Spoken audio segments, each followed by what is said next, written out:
Well, firstly, I would just like to say I'm very honoured to be part of the first KRT Talks. I'm honoured by you, Darren and Wesley, for kindly asking me to do this for you. And I will quote Scott from the Marshall Way, who says it's the largest dojo in the world. And I happen to agree with him on that very point. Secondly, the guy that I'm about to introduce, Sir Jeff Whybrow, in my opinion, was one of the biggest influences on my career. He's well known for being well ahead of his time. And without further ado, I would like to introduce to you the legend that is Shihan Jeff Whybrow. How you doing, Jeff? Hi, I'm doing great, actually. And thanks a lot for inviting me. It's a great honour and pleasure for me. Oh, likewise for both of us. Now, I mean, the first question I've got for you, Jeff, is I'm going to start at the beginning, because what was your inspiration for martial arts, and why did you eventually choose Kyokushin? How did it all happen for you as a young child? Well, as a kid, I never chose it. My father chose it. Okay. A case of my dad actually trained. He trained at Wimbledon Dojo. He was a beginner, a white belt, and at the time they didn't have a junior class. They never had kids. And Steve Arnell said in one of the classes that he was going to start a children's class. And so my dad said, great, right, I'm going to put my kids into it. But I was wasn't interested. And in fact, he invited me down. There was a big demonstration going on at Wimbledon Dojo. And I was more interested in what was on the telly. I said, I don't want to go. And so I never went. But then he said, you're going, and you're going to get you off the streets and you're going to do a sport. So eventually, when they started the class, I joined with my brother. Me and my brother went down there. I was 11, he was about 10. And but I had no interest whatsoever in it at all. And in fact, it's quite funny. It was a Saturday morning class. And at that time, there was Saturday morning pictures. And my dad used to give us the money to get the train to go to karate. And at one stage, we would take the money, go to Saturday morning pictures, and we hadn't trained for about a month. And one day, my dad was passing the dojo. He said, I'll pick the kids up from karate. And he said, where are the kids? And Hadshi at the time, he was sensei then. Steve Arnell was a sensei then. He said, I haven't seen them for a month. I thought they'd left. So we got caught by the ear. You're going every day, you know. And but after a while, it took me about 9 months, I think. And after a while, from resisting and not having any interest whatsoever, I suddenly flipped, and all of a sudden, I loved it. And I couldn't get enough of it. And it was strange because it seemed to happen over a night or just over a few weeks, from this resistance and rebellion. I don't want to do this. I don't want to do this. I'd rather be out, to actually, this is great. And from that moment on, I never looked back, and it was just, I wanted to go as much as possible. Do you remember what that switch was at all? Or I don't know, but I know it was about, it must have been 6 to 9 months into training before I had any interest. I would go, and I remember my very first class. I remember my very first lesson, which was Keith Morris, who then was the secretary, I think, of the BKK. He was mine. He gave me my first lesson, and I always remember that. And because I remember he put me up against the wall and made me put my knuckles on the wall, both knuckles on the wall. And he said, right, pull your right hand back. I want you to punch at the wall and not hit the wall. So it was a way of making us keep our shoulders square, you know, because if you went over, you'd hit the wall. Yeah. That was my very first lesson. I always remember that. That's, wow, that's insightful. But, but it was about 6 months later, then I switched, and I don't know what it was, but I suddenly had this love for it. I always loved films, like watching like Warriors and, you know, sort of Knights of the Round Table, Tarzan, and all those, which was on the Saturday morning pictures. So I always loved that, and I started to get to understand. Once I started to understand what karate really was about, then the love for it came in, you know. Well, I think it was always inside me, but it was turned on, it was turned off, and suddenly it got turned on from within, you know. The spark went in. Yeah. I think we can all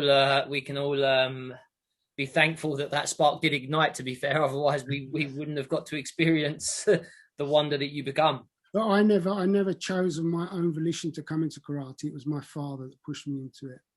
Is it once I got the bug, you know, I didn't want to know anything else. If you look back at that, if you had the chance to choose a sport, what would it have been? Well, it probably would have been a sport where you can earn money at, like golf. You know, if I became as proficient in golf or tennis, I would have been laughing. Yeah, I know. I've often said the same thing.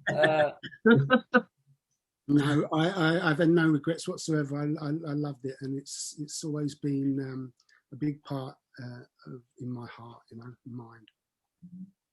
Well, Jeff, I have a question for you, because you personally inspired me when I was in Kyokushin growing up. And what I've always wanted to ask you, at what stage did you break away from learning the traditional basics to add your personality to become the maverick that you became?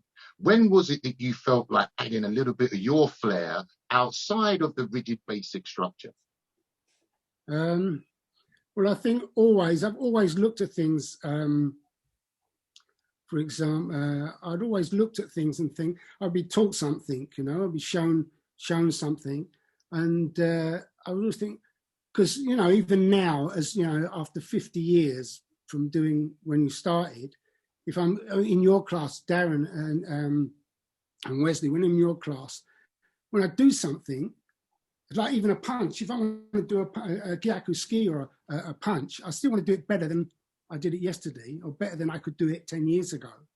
So there's always that trying to do your techniques better. But I remember being at Wimbledon Dojo, and I used to use the makiwara. They had a makiwara so I pull it out, and it was just a pad on this piece of wood. And one day I thought, hang on, I can improve on this. So I got a straw table mat, and I got some tape, and I just wrapped this straw table mat around the makiwara and started punching, because it was better for building up the knuckle, building up the calluses on the knuckles. And I remember Hanshi came in one day and he said, who did that? Who did that to the makiwara? You know, who touched my stuff and changed it? And I said, no, I did. He went, actually, that's very good. Well done. You know, it was like, I thought I was going to get into trouble, but he actually praised me for it, you know. And, I've always, any time anybody showed me anything, and I had my heroes were people like Brian Fitkin, Howard Collins, Joko Ninomiya, that first world champion, like Sato, the first world champion, and people like that. So I grew up looking up to them, and always wanted to be like them. And I remember one day, because I was a junior, the junior class was like from 6 to 7. From 5 to 6, and the senior class didn't start till 7. So I would hang around in the dojo as a junior and just stretch and do my own thing until the senior class started, and then I could join in with the senior class. And I always remember one day I was a yellow belt and I was standing up against the radiator doing some yoko kiyagis or something, and this guy walked in the dojo and sat black belt and sat on the table, and it was early, there was nobody else in day. It was Brian Fitkin, and it was you know, probably in 1970 or 71, 70, something like that. So he was when he'd just come back from Japan, and he was really, so he's sitting there, and I knew it was him, and I'd heard so many stories. So I'm standing there as like a 12-year-old kid just doing my little stretching, and in my head I thought, I want to go and ask him to fight with me. Will he fight with me? But I didn't have the guts to go up and ask him, you know. But later on, in years to come, I would go over to Sweden and train under him and stuff like that. But I always remember that time. I remember him sitting on the table, just swinging his legs, and he was just early, and he was just waiting for Hunchy to come back and start the class. You know. Did he in those moments? Did he ever said anything to you, give you tips, or maybe ask what you were doing and stuff like that? No. I was just a little kid. And I don't think he got on with kids because he didn't, you know, sort of. So he didn't even speak to me or acknowledge me, you know. But I was looking at it all the time. I was thinking, oh, I bet that's probably. Yeah, I'd love to. I should go up and, you know, say, will you teach me some fighting, or will you spar with me and stuff like that? But I didn't have the guts at that time. Yeah, I heard when he came back from Japan, he was like totally transformed in his abilities almost as well. It's like he was well improved when he came back. But when I started in my early days, the standard between the best karate people and the average one was so vast, and there was only a few people. There was only people like Brian, Howard Collins. There was very few people, and there was a massive gap between their standard and our standard. Yeah. Where today, the gap, there's so many people that the gap is much less. So you've got the top fighters, and then you've got the average guys, but they're much closer. And there's much more of them, you know. Yeah. So that was really the early days start. Well, I have a question, seeing as you're talking about your fantastic fighting career, Jeff, and I really want to get into your mindset of what technique did you use to close the gap, for you to close the distance? How did you develop your style to be able to maximize your techniques while you was fighting? Well, when I was a kid, we grew up on Wuko, which is the points system. Mm-hmm. And but I always loved the back kick, and back kick. I caught many people when I was a kid. I hit people with back kicks, and I loved that technique. But it was strange because in them days, in 1975, I won the first. I think the first big tournament I won, which was the British Junior All-Stars Champion, which was up in Manchester. And there was two of us in the final. There was Stephen Jones, guy from Crawley Dojo, in the final of the lightweight, and I was in the final of the middleweight. And he knocked his guy out with a maigiri, dropped his guy with a maigiri, so they disqualified him. I dropped my guy with a back kick, but they give me a ippon. So I won it, but we both dropped our opponents. But for some reason, they disqualified him, but they give it to me. It's kind of like Karate Kid and Cobra Kai. It was strange, you know. And you think, well, you're gonna, you know, if you drop the guy, you're supposed to get disqualified. But I didn't. They give it to me for some reason. Yeah, because that was point style fighting. So that was all Wuko based. Yeah, it was all points. And also in that tournament, I always remember in that tournament going through the early rounds as a kid, I wouldn't think while I'm fighting. And I was fighting my opponents, and I'd be sweeping them, and all the way through, I'd be sweeping them, but I wasn't following up, so I wasn't scoring. And I remember Howard Collins was there at that time, and he said, "You've got to follow up. You've got to score the point afterwards." And everybody, like every fight I had, as soon as the person came in with their attack, I would just take the front leg away, and it happened without even thinking. It happened.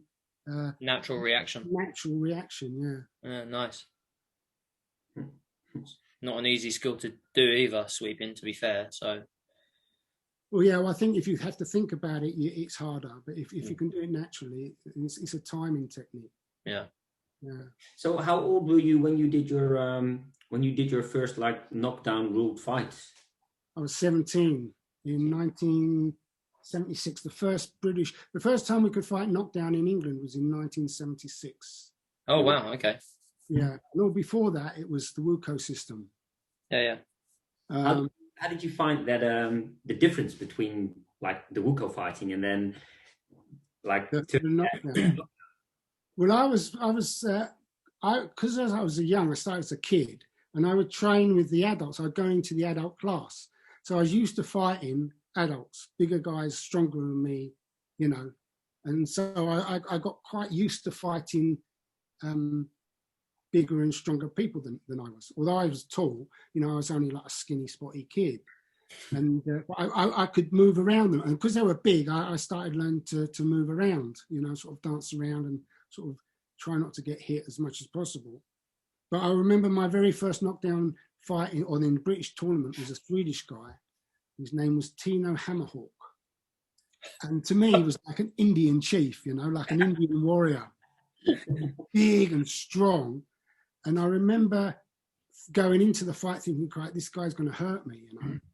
But then when we mixed it and I started getting hit, it's sort of like, hang on a minute, that didn't hurt, you know. That didn't affect me, you know. And it gave me more confidence. But the first time I remember, you know, I'm going to get hurt going into this, but it wasn't as bad as I thought it was going to be. By the sounds of it, you were dropping everyone in Wuko anyway, so it probably wasn't that big of a transition. I did hit a few people. I won a few tournaments with my back kick in Wuko. Yeah, kiddies tournaments and stuff like that. Did you use that back kick? Did you use that in a different way in Wuko as you did in knockdown? Because, you know, the fights are different. No, I just used it as a sharp kick, you know, and it was sort of like I'd kick and not spin all the way around. I'd kick and come back the same way. So sort of like I'd kick and spin out. So you're facing the person, and it came natural. It was like a gift. Yeah, that's a really great control actually to go one way and then back the same way without hitting anybody as well. I remember watching Chris Davis, he done that in one of the clicker tournaments. It was a fantastic kick. I mean, he made a little bit of contact, but it's such an amazing skill to be able to do that, to be fair. The control and adaptability, I suppose. We used to practice by facing the wall, just spin around, touch the wall with your foot, then push off the wall to come back. Yeah. So you touch the wall, push off the wall to come back, you know, and stuff like that.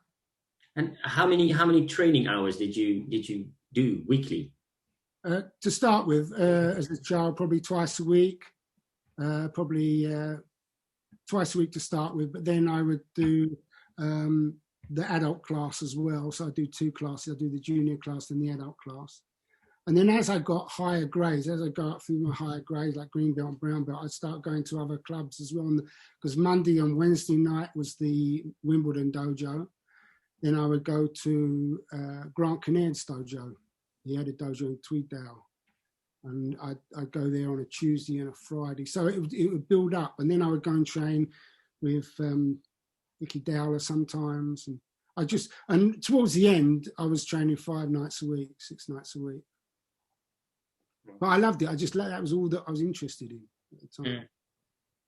There was how did you change your training from that amount in the week into when you took knockdown seriously? What additions did you make, Jeff? The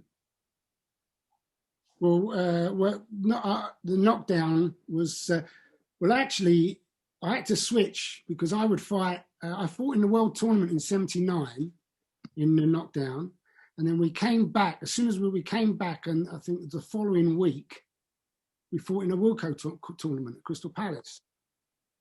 How did you fare? I did all right. I come third. Fantastic, because that's a much different control level, going from flat out knockdown to controlled Wuko. That's a phenomenal achievement. But it's not that high because Wesley and Darren, you know, you've done like the clicker and changing from clicker to you just sharpen yourself up. Yeah, Carlton's really sharp at clicker as well. I think you fought for England as a blue belt, didn't you, Carlton, or something ridiculous like that? Yeah, I think I got selected when I was blue. Yeah, back in the day, a long time ago. I mean, we've actually spoke about this on the last, few weeks. That it's a great transition between like point scoring into knockdown. I suppose the only factor you had to worry about was being bashed from being in Japan, I suppose, Jeff. Yeah, but I wasn't that bashed. Because I only had 2 fights. I only had 2 fights there, one on each day, and I lost to that guy Chuck Chisholm. So I wasn't that bashed up. Yeah. But it's just you just change your thinking, you know. And this is, you can put your attention on one thing, and instantly you can put your attention on something else. And I think you just have to do the same thing with your, you know. And I was trained as a kid in Wuko, so I had a natural ability to go back into it. I think if you diversify your training and try to be all round, it's a little bit easier to transition. If you potentially had only ever focused on knockdown, for example, the transition to go to point scoring is a lot more difficult. And I suppose all of us have been very, very fortunate in that way. You know, myself and Carlton, we came from a dojo that did all aspects, the same with Wesley and much like yourself. So yeah, it does make it easier when you're constantly training multiple disciplines.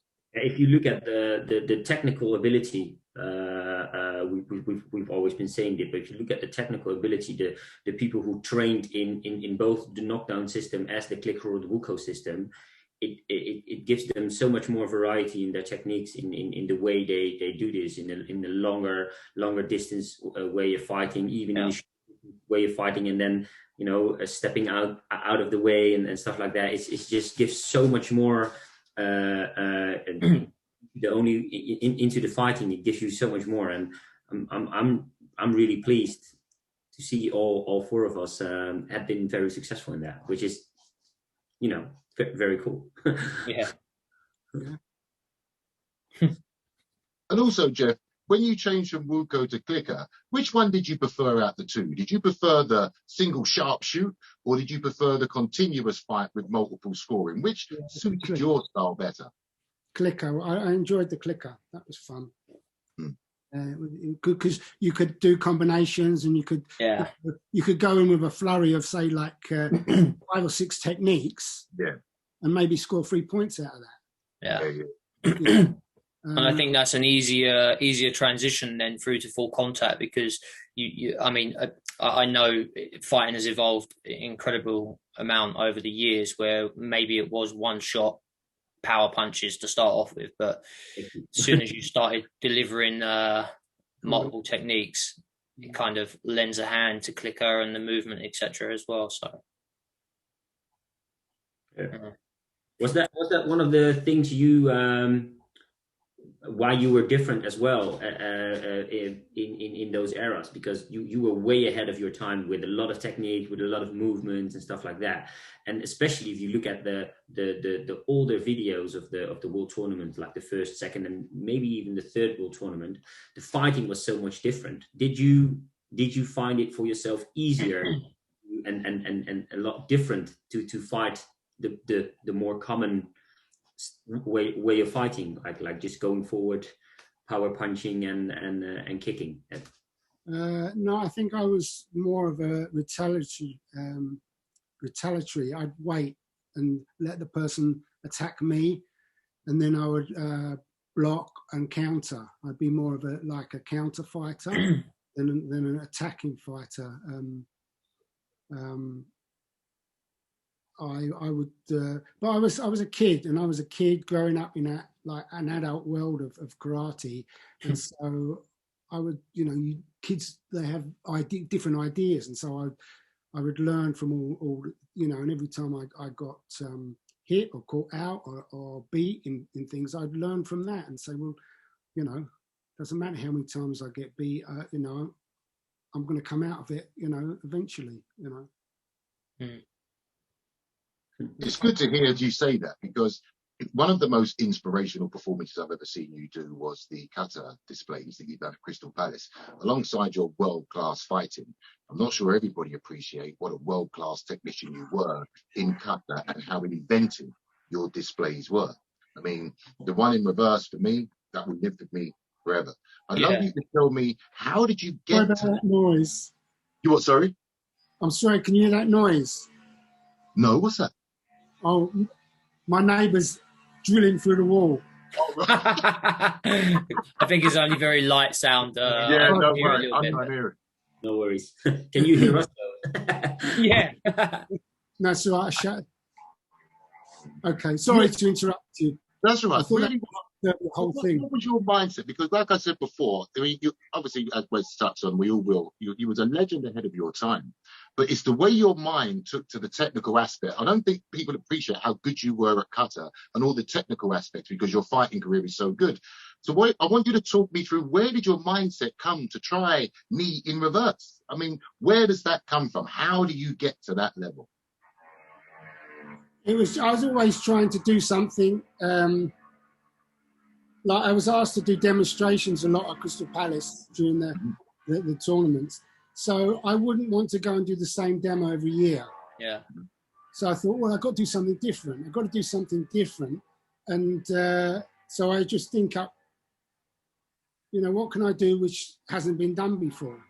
And the pin knee was that was just an idea, which I thought, oh, I'll try that. Mm. Maybe. Did you ever think at the time that it would live on as it has done in so many people's minds?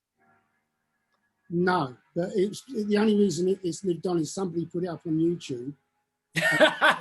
I think it's probably a little bit more than that, to be fair, because I mean, I think that's far too humiliating. No, but the only people who were there would have seen it. So by being put up on YouTube, more people got to see it. Yeah, but the thing is, Jeff, I think I will speak for myself, and I'm sure there's many people, if they had the chance, would say the same. As being there and watching it live, as you said, we had so many different demonstrations each year, but that one in particular will always stay in my mind. Above the ice breaks, above other things that I've seen, there was just something about the way you executed that just blew us away. Well, thanks. Yeah. You're welcome. It's my pleasure. Maybe for the people who don't know it, because there might be even viewers of the first KRTalks who haven't seen it. We want to it's only like a short video, so yeah, please. We want to take the time to share this within the screen, and maybe you can just talk us through the things that happened in your head, Shihan Jeff. I'm just going to share my screen now for everyone, so we can actually see what's happening here. What?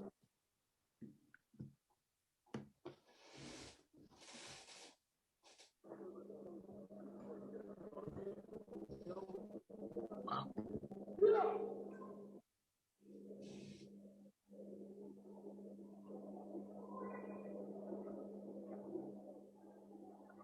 You look so young, Jeff. I was. The thing here, right? When I did it the correct way. So I did pin and knee.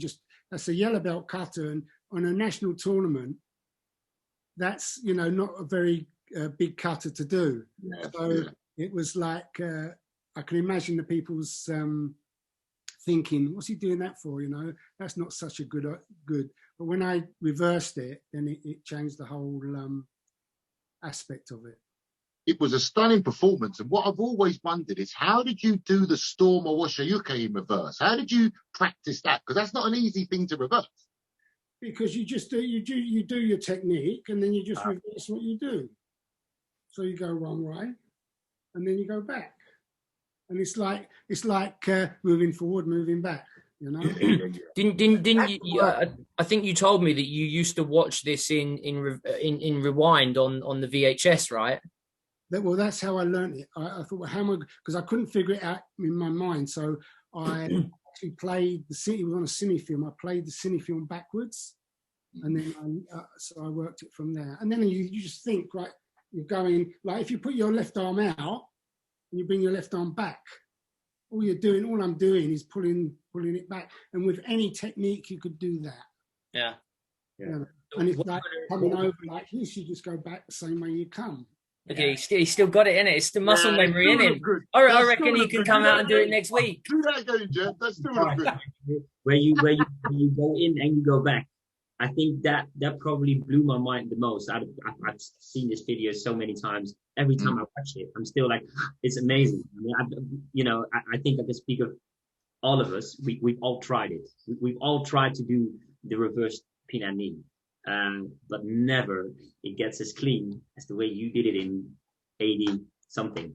So as we said, way ahead of your time. But what were the reactions you got when you obviously the crowd was going wild? You see that in the video. Everybody was clapping, yelling. You stepped up the mat. What was the like the first reaction you got, or maybe like the thing you remembered the most out of that?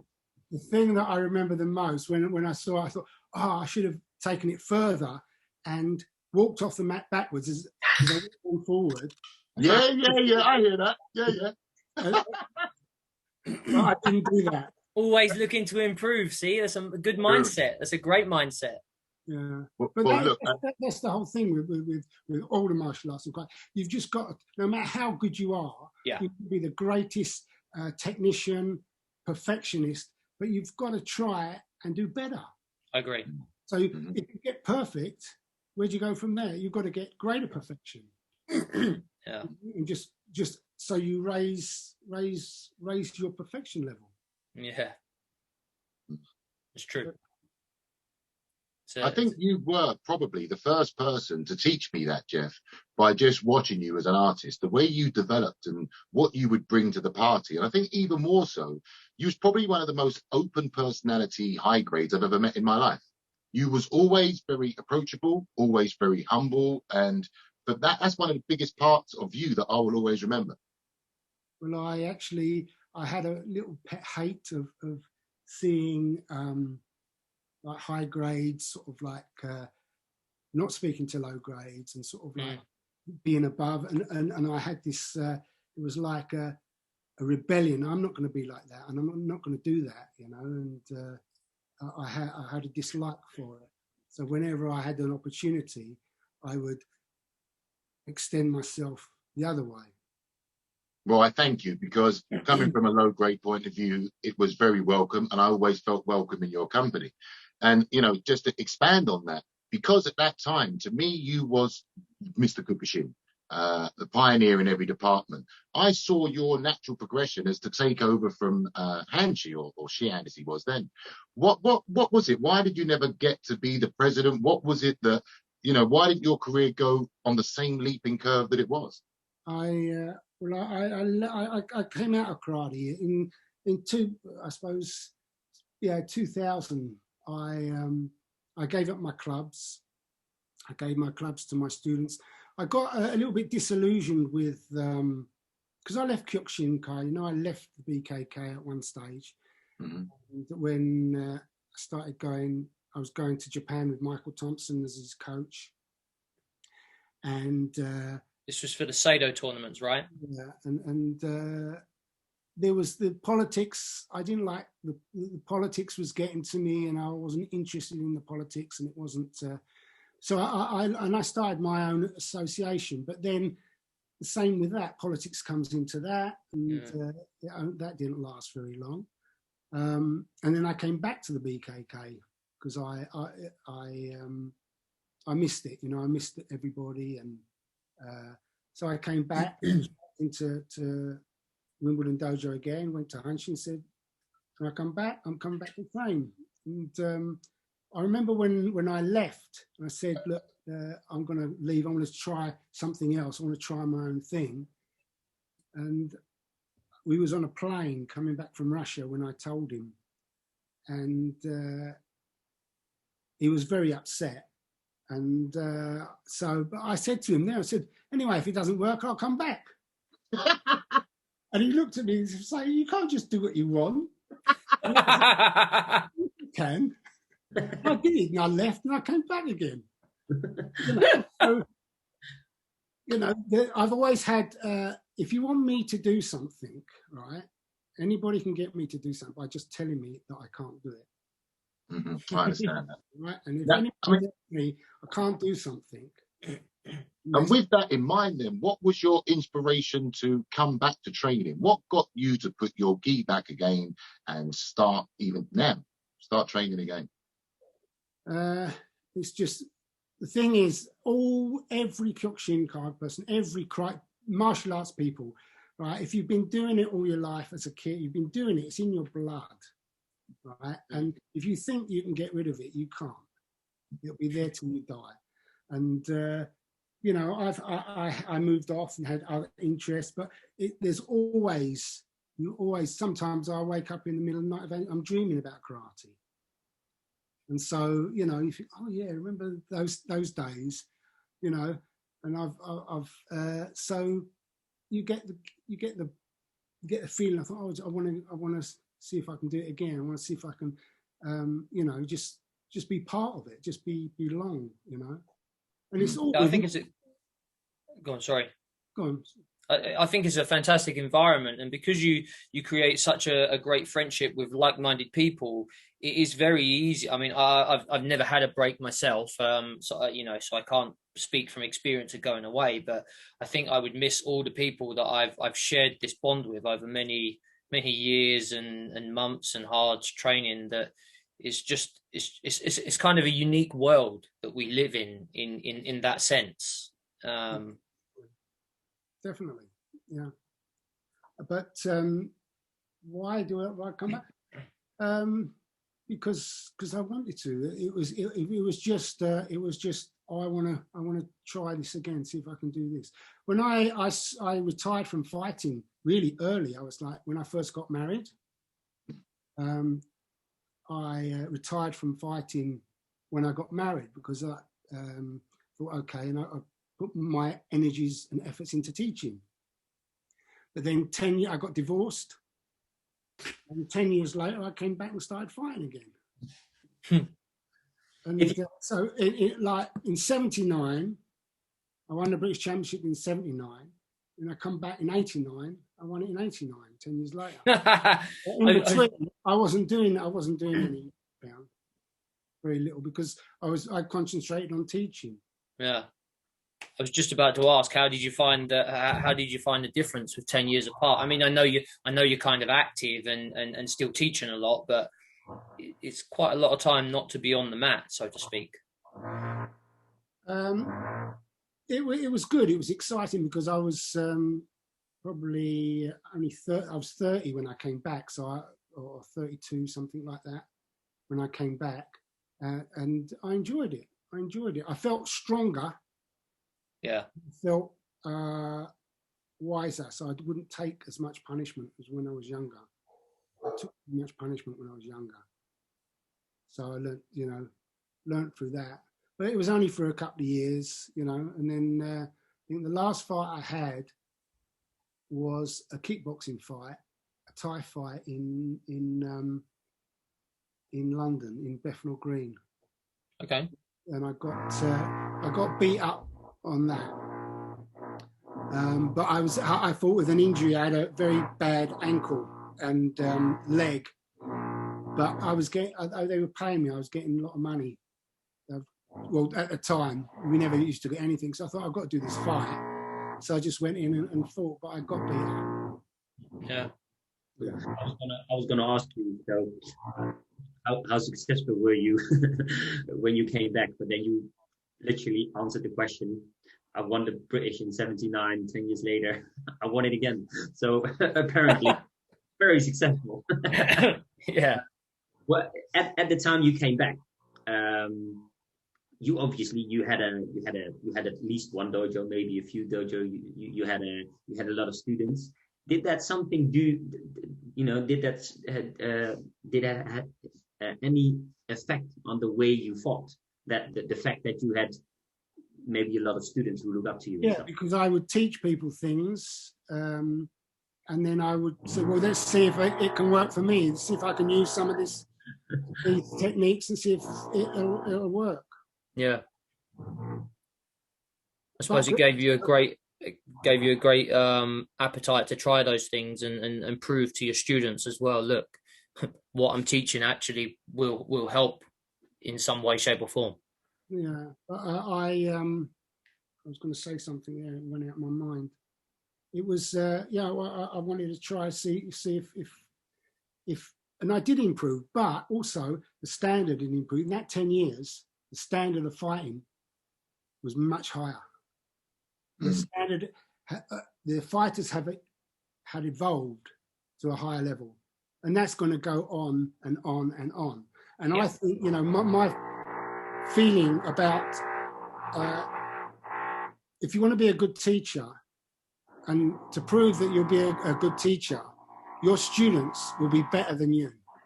Yeah. And if you can produce students that are better than you, then that shows what a good teacher you are. Yeah. Because it's got to evolve.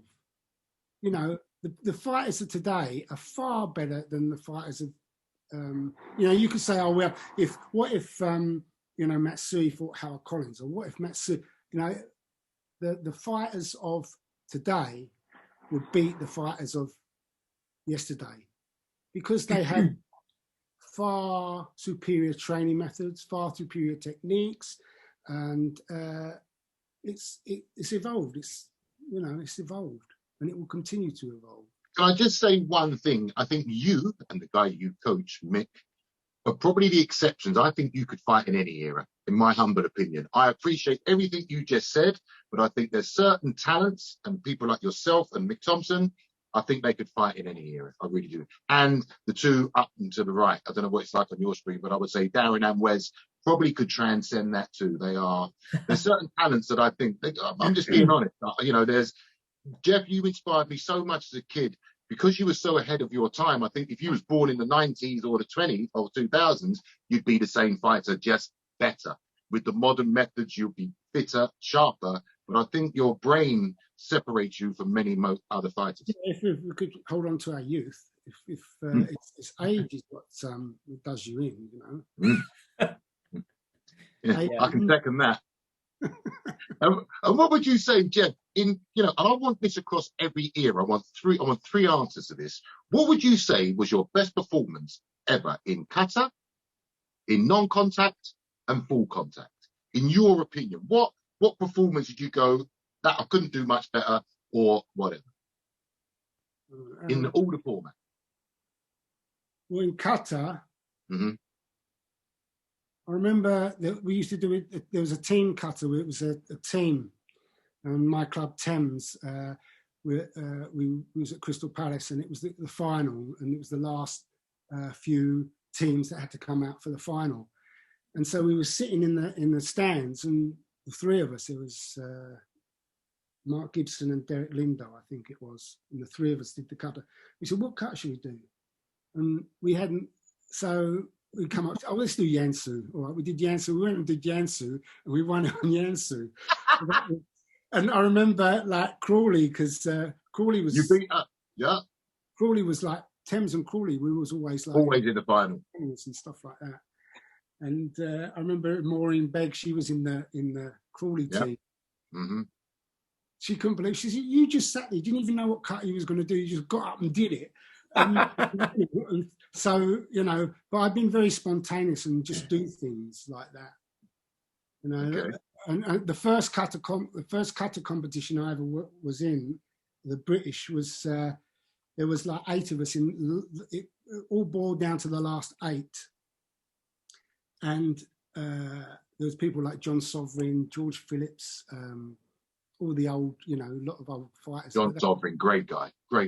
All in the final, But they was all coming up, and one after the other, they come up and they did Kunku Dai kata, and it was 7 on a trot, 1, 2, 3, 4, right up, and I was the last person to go out, and I was going to do Kunku Dai as well, but I could see the judges from being upright in their chairs like that. They was kind of going. It's the same again. Same old. Yeah. As I walked up to do my kata, they said, "Name the kata." So I went, "Pin and knee." And all the judges went and sat up like that. What's he doing that for? It was like you've just committed suicide. Yeah.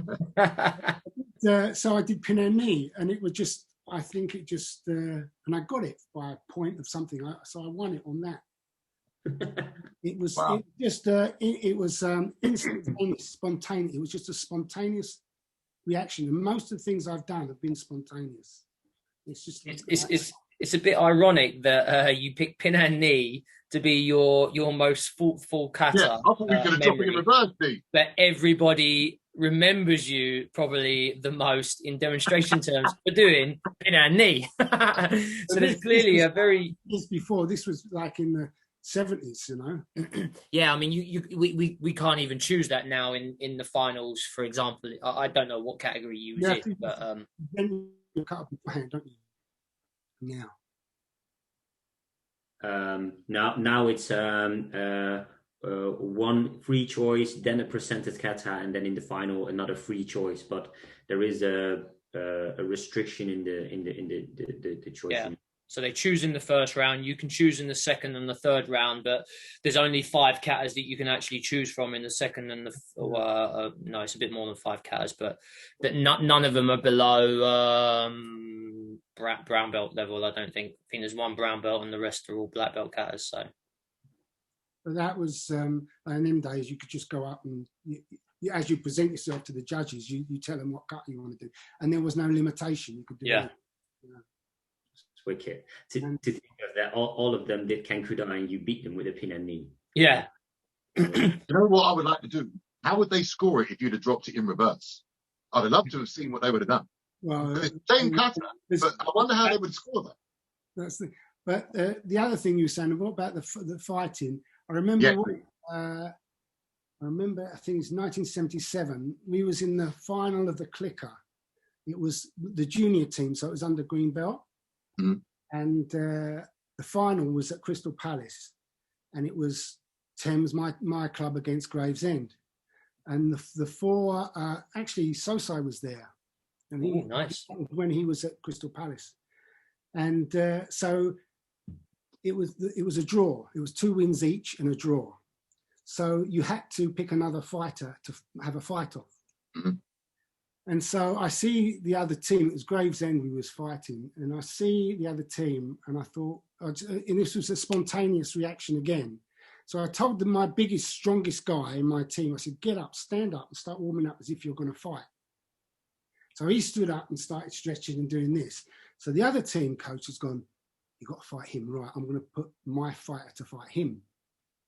You know, so he picked his fighter walked up to take his position, and then you stepped on. Chris, you get up there and fight, and it switched it on them at the very last minute, and we won it. But it was an instantaneous, spontaneous decision, but it paid off. Yeah, you know? That's playing chess. That's really that's amazing, isn't it? It's just warfare. Yeah. So that was a satisfying win, you know, for us. And I suppose the knockdown, most satisfying win was when I knocked Bernard Cretan out. Yeah. Stunning display. Yeah. Because I didn't expect to win that, to be quite honest, before I went in to the fight. But it came out. Why was you thinking that way, especially with your mindset? What was it that you thought? No, well, as he was coming up to the final, I was a bit bashed, and I had to fight that year. I had to fight Dolph Lundgren, Alwyn Heath. I had tough fights all the way through. Sure, yeah, I believe. And so as I was going up, I was thinking, crikey. And Bernard was a tough guy. He's not, you know, he is a hard man, you know. And so that was a satisfying win for me. Yeah. Is that the one where you dropped him with a back kick? Yeah. Yeah. I caught him first with a knee to the head, and then after that I dropped him with a back kick. Yeah. Wow. Well, can you still remember the fight that because obviously you said I wasn't thinking of I was going to win that, but was there a moment within the fight that you thought this is the moment I'm going to get him? Yeah, I caught him with I think I caught him with a low kick, and I just kept on that low kick, and he started moving back, and Bernard never moved back, you know.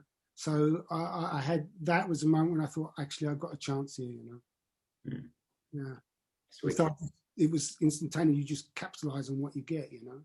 Yeah, I always mention that to other people. You know, like you said, you could be bashed up beyond belief, and then all of a sudden it's like the shark that smells the little bit of blood, and then all of a sudden the adrenaline, the endorphins, they all start to kick in, and then you're like, it doesn't matter how tired, how bashed up I am, I can see that this guy is struggling now, and it kind of energizes you to another level. And you don't know, I didn't know what injuries he might have had. You know, he could have been caught on his leg in the previous. Yeah. So yeah. obviously, I saw a weakness. I was lucky. It was my day. Every champion, it's their day, and that's it. You know, because the next day it could be totally. Oh yeah, 100%. Even if it was the same tournament, exactly the same draw, you couldn't guarantee that you'd win it again. You'd like to think you would, but it's not guaranteed. Especially in these days, if you look at there's a lot less fighters than back in the day, but then, as you said, there was a big difference between the top guys and then the average guys. If you look at it now, as Darren said, the same draw, the same tournament, it can end up in any other way except for going the same winner every time, and it just depends on the things that happen. And the other thing, when you said about what was my, I suppose getting my showdown was really a good thing, because I got my showdown in 1974 in Holland, but I took my showdown and it was under Tadashi Nakamura. Was on there was 4 people on the panel. Okay, so you got Tadashi Nakamura, all right, Shigeru Oyama, Steve Arnell, and Luke Hollander. Wow. That's a panel. All those guys. That's a panel. Got their own organisations, you know. But they were all at that time. They was all in Kyokushin, and so I was graded by all of them. Yeah. Am I right in thinking, Jeff? Was you the youngest Shihan in the country? Because what was you? 31, 32? How old were you? Yeah, probably. I was 32 when I got. Must be one of the youngest ever, isn't it? Surely. Probably, yeah. That's incredible. I don't know that. I know I was the youngest black belt when I got my black belt in 1974. I was the youngest black belt in Europe at that time. I was only 16. Wow. Maybe you can tell us a little bit on how that went, because you weren't supposed to go there, right? Oh yeah, no. Again, it was. I was training one Friday night in the dojo, and the instructor told me that there's someone's dropped out of the summer camp in Papendal in Holland. Do you want to go? It's all, you know, he's paid his money, and you can just, you know. So I got it, you know, that night, and phoned up, and she said, yeah, you can take his place. And so the following day I was going to Papendal. So it started off not going at all, then you just go into a camp, and then all of a sudden. And at the end of the week, I had to borrow 20 quid off of Hanshi to do my grading, because he said that Shigeru Oyama and Tadashi, they wanted you to go for your showdown. And I think Hanshi was holding me back. He was wanting at 16, I love that. Holding you back at 16. but but that was his. That's why he has produced so many good people, because his standard was so high. No, yeah. And just because you're ready, like he would hold you back, and I think, well, wait on, you can do it next, you know, yeah, even better. I think he's kind of learned from experience himself, failing his own showdown. I think it was probably a big lesson for him to not necessarily go for it straight away, but to make sure that he knew people were ready, if you know what I mean. Because it's the same for everybody. You must hate failing people. It's not a nice feeling. No. But then again, you gotta keep the standard, you know. Yeah. Oh, yeah. 100%. Of course. And to be fair, Tadashi Nakamura and Shigeru Oyama saying that guy, he needs to great. That says something as well of how good you were. That's what I was told. That's what Hanshi told me. So did they speak to you at all themselves, or at that camp? Well, yeah, because we did training under them all the time. But I didn't know them. I was just a kid, you know. And yeah. I didn't know them to sit down on their table and talk. I couldn't do that. No, I just wondered if they had come up to you and gone, "Yeah, look, you got some quite good talent. You know, if you do this, you do that. Give you some ideas or whatever." It was Hunchy came to me and says, okay, they want you to go for grading, so you've got to go for your grading. And in them days, it was just, you do what you're told and you don't question. Yeah, agreed. You just whatever. You know? Yeah. If you look at all of those achievements, you've been a great teacher, a great coach as well. Is there any achievement, because we're talking about achievements, is there any coaching achievements or teaching achievements, like a student or something? Yeah. Because I had juniors would go to tournaments and win like the junior tournament, the under 16s, you know. I had the first European girl, Kyokushin girl European champion was my student, Lisa Fludder. She went to won the first European girls tournament. Obviously, I've got people, and I've got a lot of my students like Steve Gibson. He was phenomenal. He was a British champion. He's got his own now. He's in Brazilian Jiu-Jitsu. He's got his own school and very successful. And his son is like a world champion. Awesome. Wow. So, Michael Thompson, he was a brilliant champion. And I've had quite a few, you know, people winning tournaments like kids, girls, and adults. In Clicker, my club became champions in the Clicker. We champions in Kata, and we've had champions in Knockdown. So it's good. Plus, you know, I've taught all over the world as well, so that was nice. That's a good achievement, and to be welcomed wherever you go. When I first give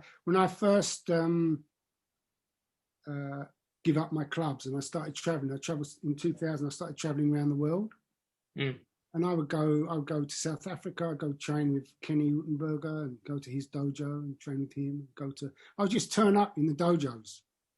In Australia, I go to I think it was Cameron Quinn's dojo, but he wasn't there. It was Gary O'Neill and Dominic Hopkins. Yeah. Just turn up in the dojo, you know, I just sit there and they weren't there. And I just said, I'm from England. I just want to train. I wouldn't say my name or anything. I said, you have to sit there and wait till the sensei comes. And because I was a fifth dan, and most places I go to, I'd be higher grade than most people. So I wouldn't want to, and of course they say, you must teach. And I said, no, I come to train. I want to train. I want to get in the line and train. Yeah. I don't mind. Okay, I'll give you a little, I'll teach a little bit, but my purpose is to come here and just get in the line and train. Yeah. So, you know, and I would go in lots of dojos. In New Zealand, I would go into a dojo and just get in line and train. And you must have got recognised a lot though as well. I mean, yeah, when people, they knew my name, but at the time when I was traveling, my hair was long. I'd grown a beard. And a lot of people wouldn't recognise. Yeah, I remember you coming back after a bit, and you had big beard, some long hair, some crazy shoes on you as well. Those little pointy clog things. Winkle picker boots. Do you remember them? And I tell you what, Jeff, I have another question for you, because as you've been an influence on so many other lives, and I can imagine the impact you had going from dojo to dojo, who would you say was the biggest influence on your Kyokushin career, and why? How did that person affect you, and what did you get? Well, Hanshi was my teacher from a child, so biggest respect goes to him.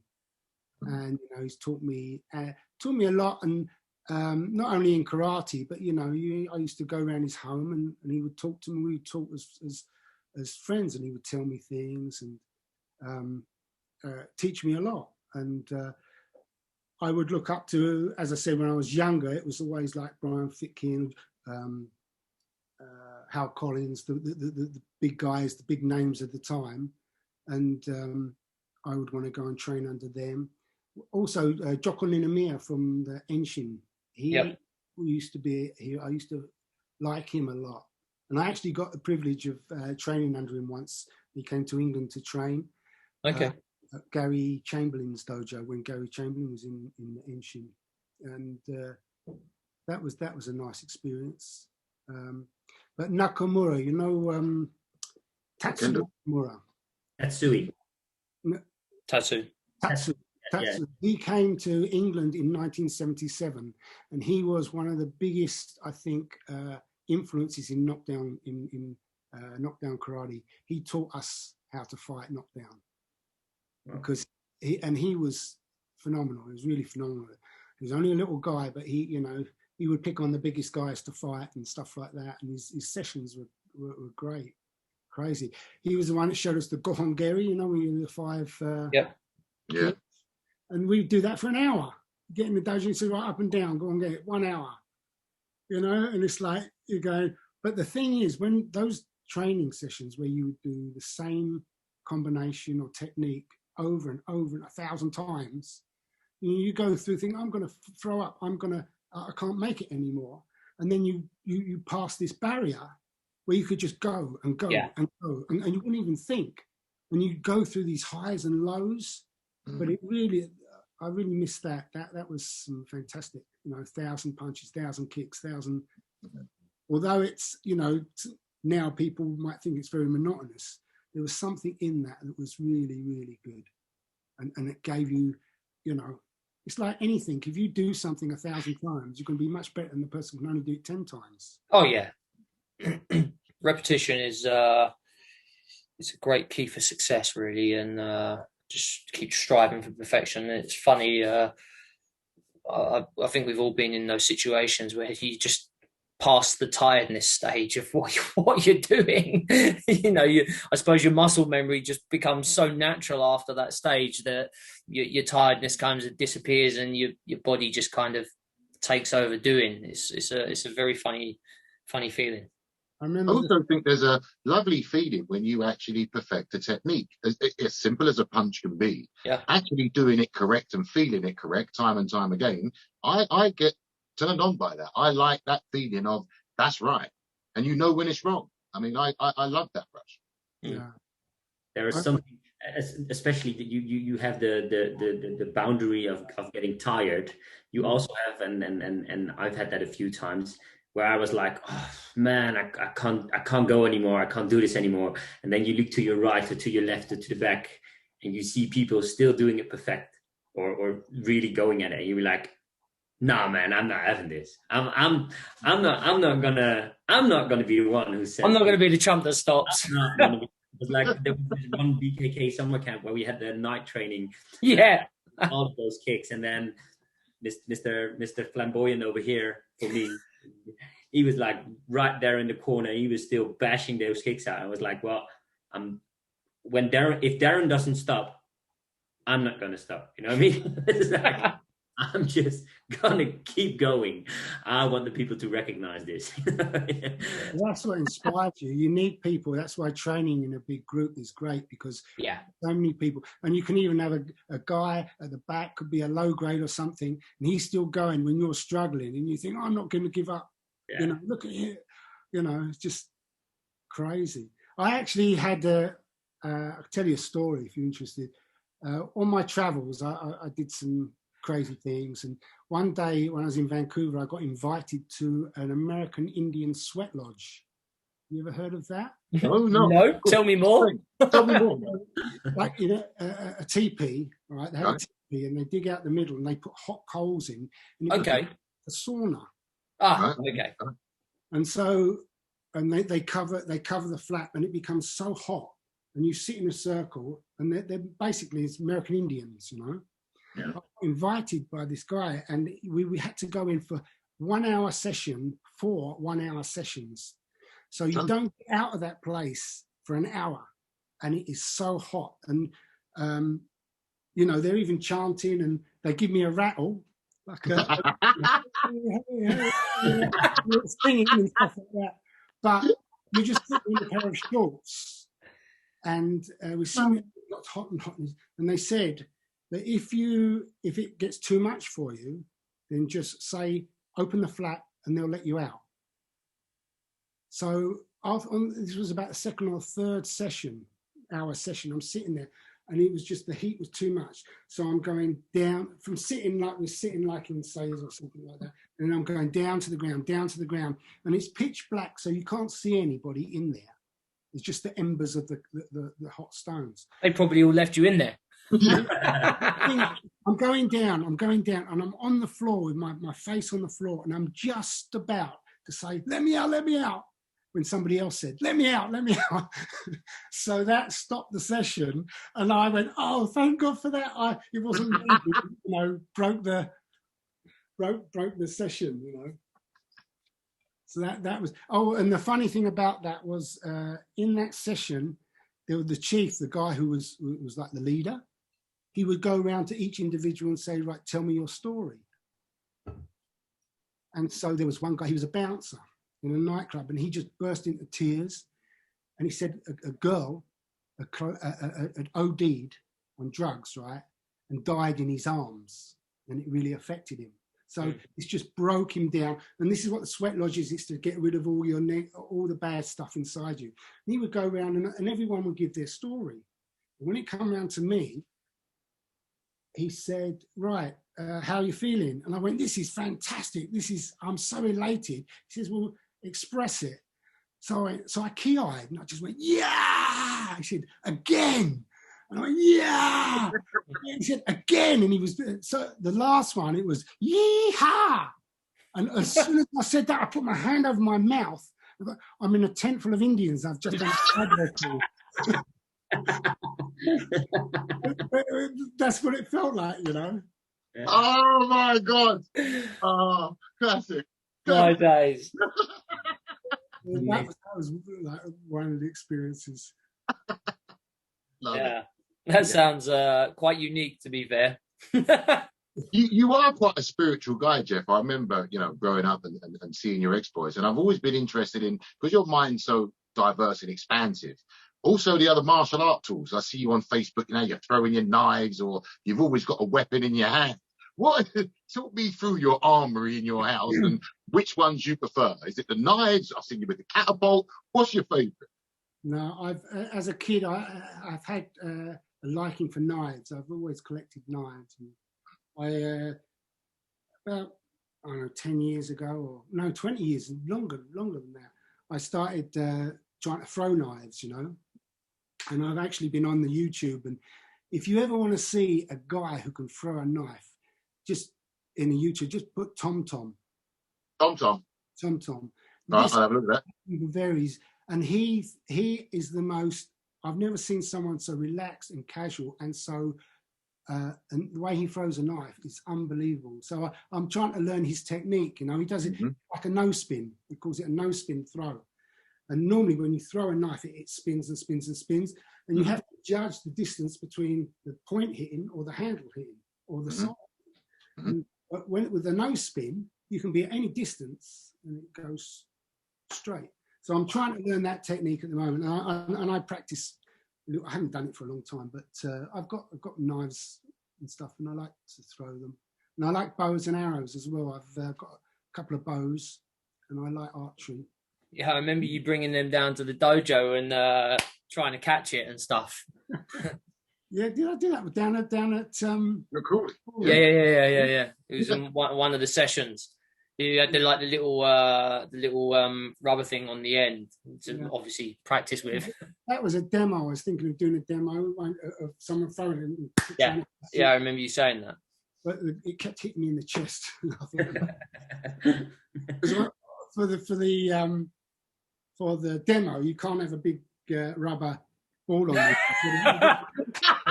Properly, haven't you? That was too risky. Yeah. And are you still using your chucks? You still practice with those, Jeff? The chucks, I've got my chucks over the back of the chair there, actually. I don't use, but I still go through it sometimes. I like to, because it's a really good warm-up. Sometimes you can really warm up the shoulders and the arms. Yeah. Oh, yeah, but I've had a liking for weapons, yeah. Because you did a nunchuck video as well, didn't you? Or a couple of them. I did, yeah. I've done a video, but I copied it off of.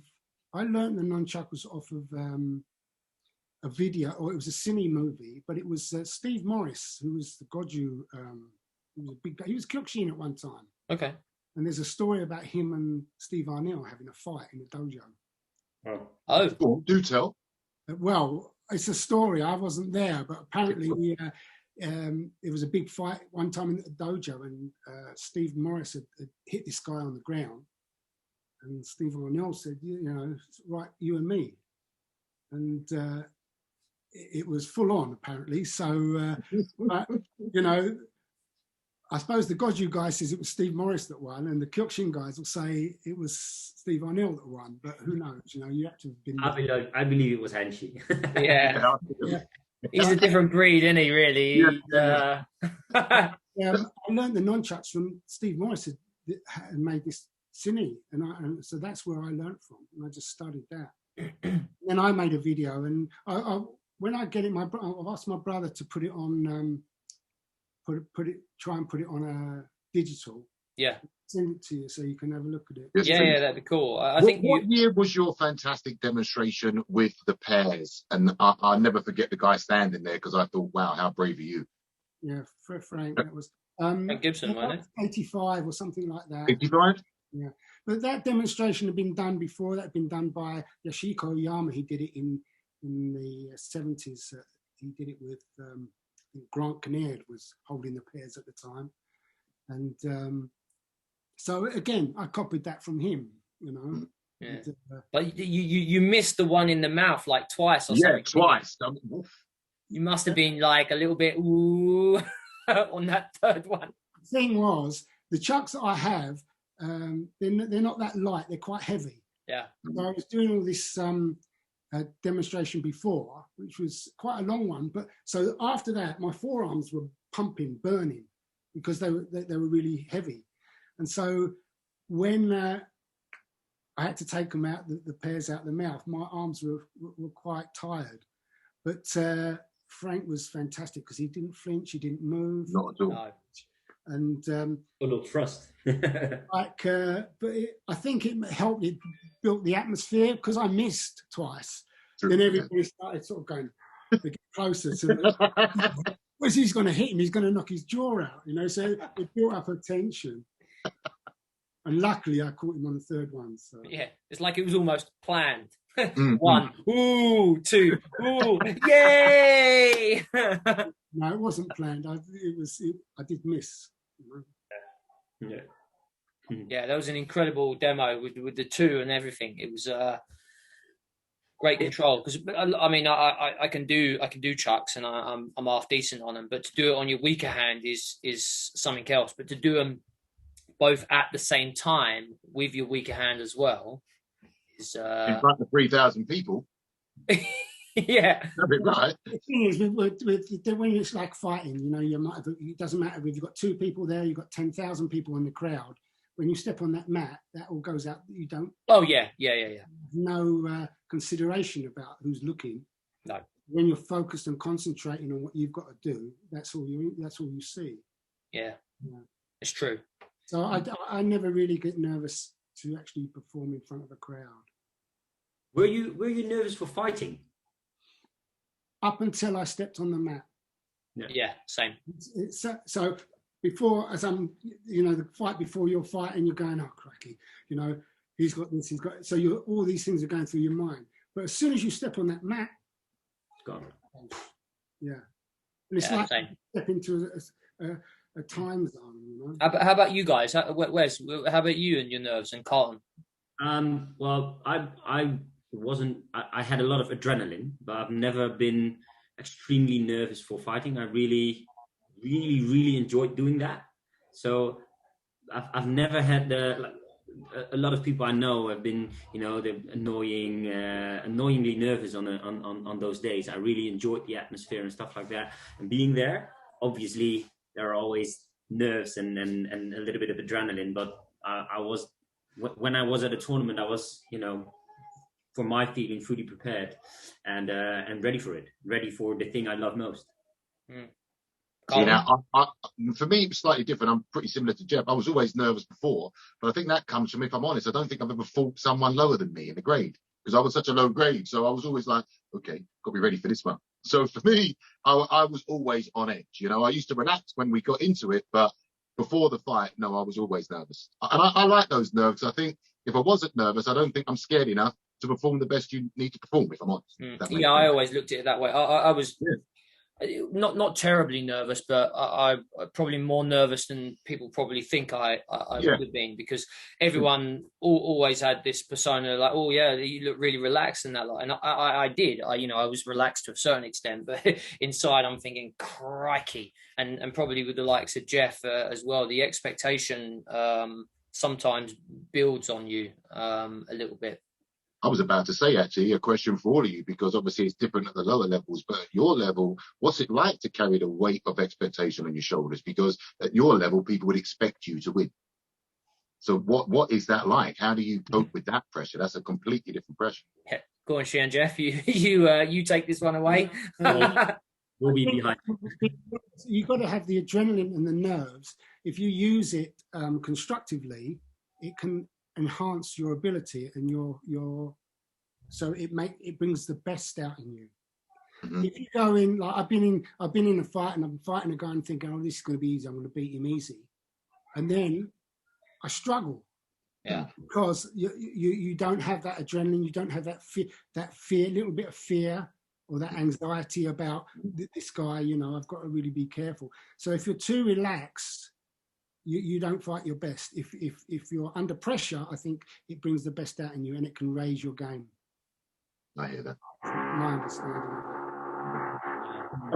In this modern world, Jeff, what advice would you give to someone starting out in Kyokushin now? What would you pass on to them? Would it be more the modern training methods? Would it be the old ethos of, how we used to train? What is it you would now change in this modern world? I think it should be a balance of both. The old school, doing many techniques. Maybe once a month or something, you should do a session where it's loads of kicks, loads of blocks, loads of repeat, lots of repetition, and also with the new combinations working, the new techniques or the new style of I think you need to balance it and have a bit of each. Okay. Well, I want to say this, but I want you to answer because I know they won't. In my opinion, KRT has got it right. The balance, the technical level, how they coach and their rapport, I think is why they are being called the largest online dojo. But in your opinion, what do you think they bring? It'd be nice to hear from a legend's point of view, what do you think of this modern format that they produce? Right, to be quite honest, I didn't hear a word of that because the drill's quite loud. I can hear it. All right. Well, look. In your opinion, I've said my piece because I believe that KRT have the balance right. I think their technical training with the humour they bring is perfect. But I would like to hear it from a legend. How would you describe KRT? What do you think they have brought to Kyokushinkai? And what's your views? Right, KRT to me is brilliant. You've got you're a new kind of like refreshing. It's brilliant. The way you two guys teach. That's why I come to you. That's why I join your class. You're my new senseis. Wow. Wow. That's extremely weird and humbling to hear at the same time. To be fair, it's true. It's brilliant. I come there and it's great. What you do. It's just I would have loved to have you guys when I was learning, and you guys as senseis when I was coming up, because the detail that you give, in the old days it was put your arm out, do this. Why do I do that? Because I say so. Do it. But you guys, because you've got to have your hand like this, you've got to have your foot like this, you've got to turn your foot in when you kick, make sure your hips extend. You're giving detail, and it's brilliant. I think but I think to be, you've got to have a little bit of everything. You've got to have a little bit of the old ways, you've got to have a little bit of the modern ways, Yeah, I mean, I enjoy the old ethos ways. I think mentally it gives you a strong mentality when you have to repeat these techniques. I mean, we're not necessarily talking about crazy stuff that we know nowadays destroys your body, but you know, there's nothing wrong with a solid repetition work to make you kind of lose your mind, stop forgetting about all of them, the problems that you may or may not have, the tiredness that you may or may not feel. I think once you're going into that kind of zone, everything else just becomes a lot easier in your own performance as well. So I do enjoy that, to be fair. Yeah, but as you said, not the things that destroy your body. Oh no, I'm not down for that. I quite like to be able to do what I do now in a few years' time. Yeah. No, you've got to be sensible and know when to stop. There's a time to stop and there's a time to push. Yeah. But yeah, the mentality that gives you when you do the 1,000 kicks or the 10,000 punches or whatever, the fact to keep going on, although you're in pain, although you might be even tired of just doing it, you know, mentally tired of just doing it, to keep going, to keep persevering, to go at it, that will teach you something as well. We've all been there. Well, mental discipline is good. You know, that when you were like, if you feel like you've got to give up or you want to give up or you know, and you don't, and you push through it, and then you realize, oh, you've still got this reserve energy and you can keep going. I think that's great. And I miss that a lot. Yeah. Is there you've went away, you came back, you went away, you came back, and you've done this a few times. Are you back? No, I'm not back for good because it's you know, I'm into, as you said, yeah, I've always been spiritual. I've been into my spiritual seeking and searching, and I study the spiritual teachings now, and that's where I'm most happiest, to be quite honest. It's given me I just feel totally at peace, totally happy, totally content, and I feel that is where life is, you know, for me. But you know, I'll come back on a train, but I don't want to get into you know, opening a dojo, start teaching people and stuff. You know, that's not where. Do you miss doing that a little bit though? Would you like to like dabble here and there, or are you just at the point where you're like, actually, I just quite like training and that's good enough for me? No, I don't mind. You know, I would now and again, not to have something where I'm committed. Where I've got to be committed to, you know, do 2-3 times a week. And because I remember when I actually gave my dojos up before I started traveling around the world, and I wanted to give my dojos up earlier, like 2 or 3 years earlier. Right. But I couldn't. I said, no, I've got my students. And I was thinking, I've got to get them to this level. I've got to get these guys up to black belt, or I've got to get these guys, you know, and I couldn't pull away. It was so hard to pull away. But once I did, but it took me a long time to actually do that. I suppose you was kind of leaving it until they were almost ready themselves. Yeah. As well, you felt a responsibility, and I suppose this is a great sign of a great teacher, that you felt you couldn't depart until you'd finished to a certain degree, to allow them to go. And I suppose that goes back to your point earlier, where you're wanting people to be better than you are in the future. And once you see that kind of maybe starting to materialize, you're like, okay, my job is now done. Yeah. No. In a way, that's true, because I remember one of my dojos I gave to, there was a junior girl who used to come and help me with the children. And it was a kids class. And I said, well, once you get 16, once you become 16, I'll give you this club. And when she got to 16, I said, right, this is yours now. And I gave her the club. And that was my way out, you know. I thought, okay, it's done correctly. And my other dojo, Thames, I just said, right, because it was at a time that I was going through divorce. I was going through sort of like emotional problems as well. So it was the right time, and that's why I went off around the world, started traveling around. Do they still operate your old dojos, or? I don't know. I don't think so. I think they're all They've all just, the people have moved off or moved grown out, because it's like 20 years now. Yeah, because Thames obviously was a very famous, rightly so, dojo. It was a success. We had a successful. We had lots of visitors. I used to have people come from all over the country and different parts of the world. You know. Yeah. Some, you know, so it was good. It was nice to have it, and I enjoyed that dojo. I enjoyed that a lot. Yeah. Nice. Well, Thames, if I'm honest, I think what you just said there, Darren, Thames are responsible for some of the best memories we've ever had. Some of the battles at Crystal Palace always being in the final. Then I remember coming back to your house, Jeff, back in the day when you didn't live too far from there. We'd all come back and socialise regardless of who'd won. They were some of the best memories of my life. A great squad.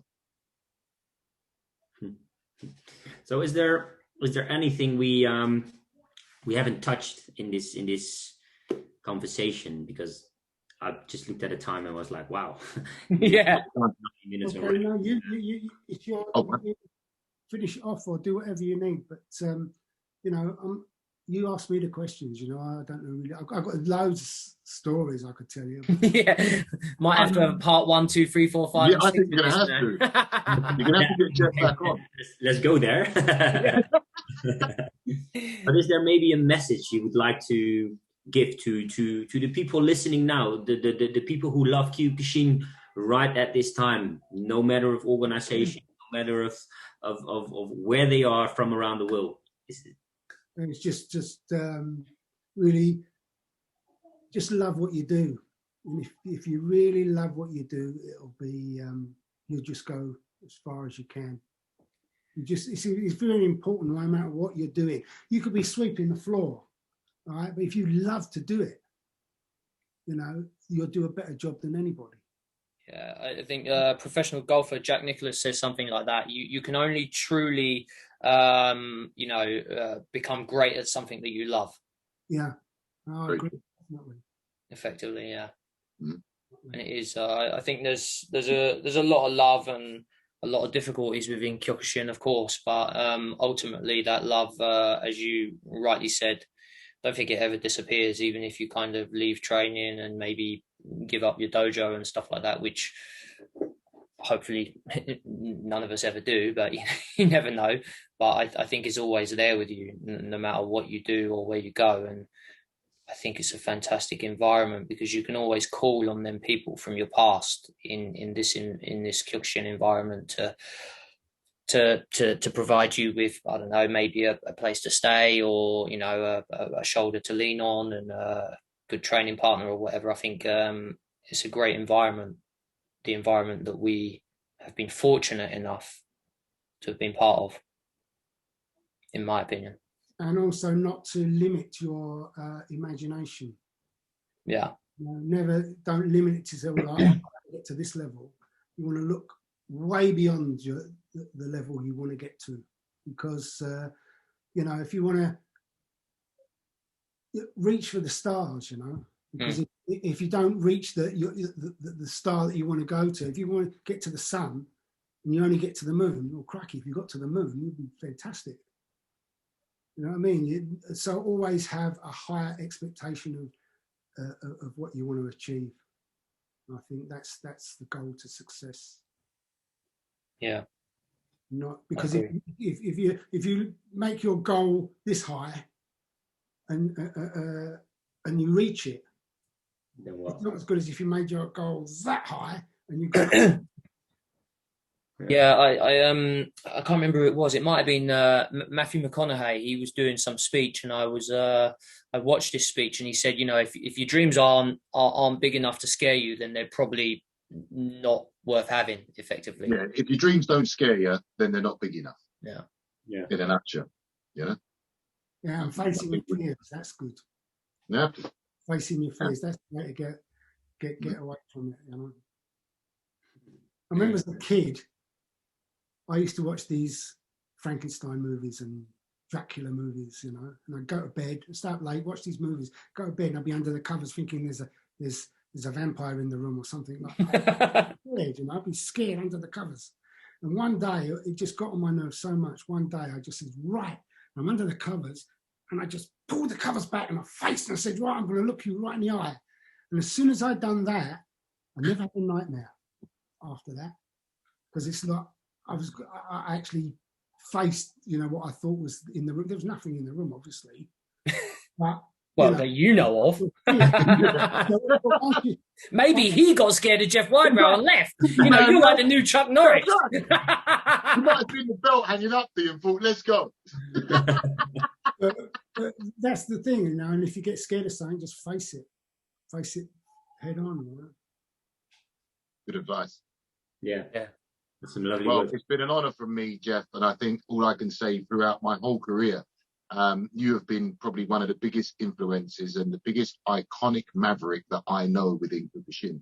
And for me personally, I'd like to salute you for your kindness and for your brain to expand everybody else within the Kyokushin to achieve what you're saying. Strive for more, strive to be better. Don't be happy with this, shoot for that. I think of anything I will remember you for, it will be for that, for sure. Oh, thank you very much. It's very kind of you. It's honest. I'm just being honest. It's been a pleasure.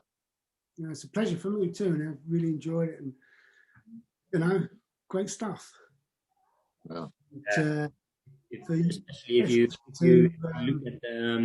you look at the you're such a humble person. In all fairness, the things you've achieved and still being the person like you are is what I think and what we think should be known by the world, and that's why we love to do this, because we speak to you twice a week after the session, and there's for quite a while as well. To be fair, it's not sometimes it's not just a 5-minute conversation. no, it's just it happens a lot, and we learn, and it's so good to see that someone with your stature has still wants to learn, still stands in line, still trains, still enjoys karate, and tries to expand all the things you already know, and I think that's amazing to see, and especially